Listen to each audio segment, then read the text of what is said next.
We're here at Newport Ducati, Triumph and Aprilia. We're going to be taking this little guy out today. This is the Ducati Supersport S for 2018. We're going to be testing it, reviewing it, riding it. Did I mention riding it? We're going to be riding it. Are you going to ride it in sport mode? We'll talk about rider modes and what that's like. We'll talk about these Brembo brakes. We'll talk about this Olin suspension. We're going to talk about a lot of stuff. This is a great little bike, and we're going to bring the enthusiast perspective to it.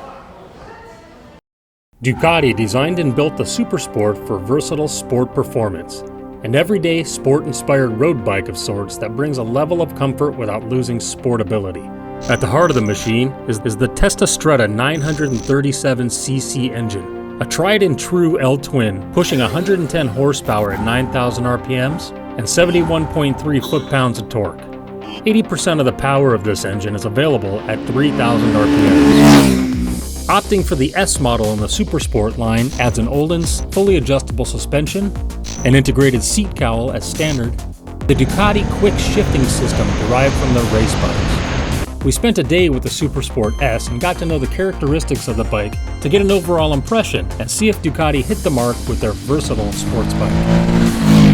The Supersport S has 3 rider modes: Sport, Touring, and Urban.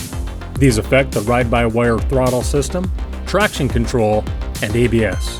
We use the Touring mode for riding in traffic and Sport on the more scenic roads.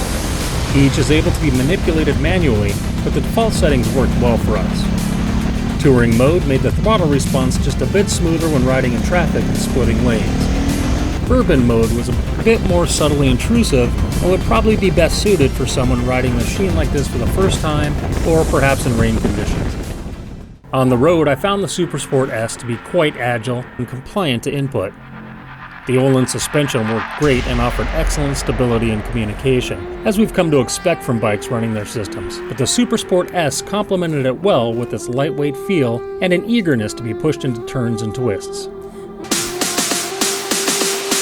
The Testastretta spun along nicely with more of a grunt than a hum, as you might expect from the twin.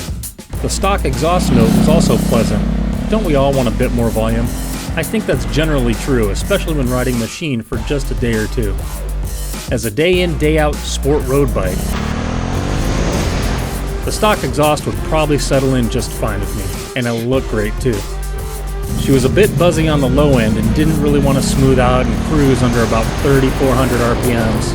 This isn't a bike that likes to lug along on the bottom end. Keep the R's up a bit and you'll enjoy the ride.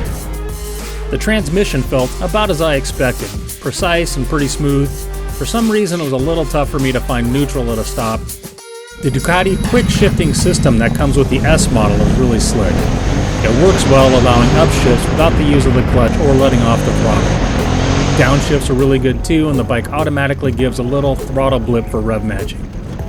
I feel it's really intended for times when you're hard on the throttle and building a lot of revs.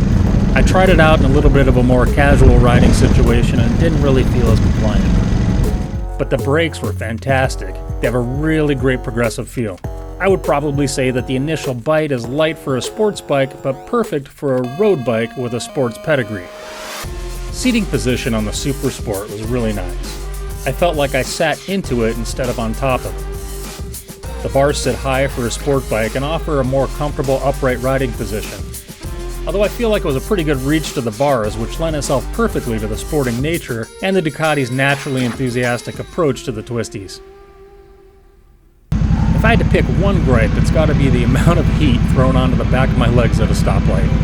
I guess some of that is the nature of a motorcycle with a fairing like this, and some of that is probably in the fact that I was in a pair of everyday jeans for my everyday real-world ride. If I had to pick 2 gripes, is that the mirrors were a little useless for me. Some of that is in the nature of sport bikes and wide shoulders, but really under about 3,500 RPMs you can't see much out of them anyways because it's just way too much vibration. All in all, it was a great ride, and I feel like it's a great value from Ducati.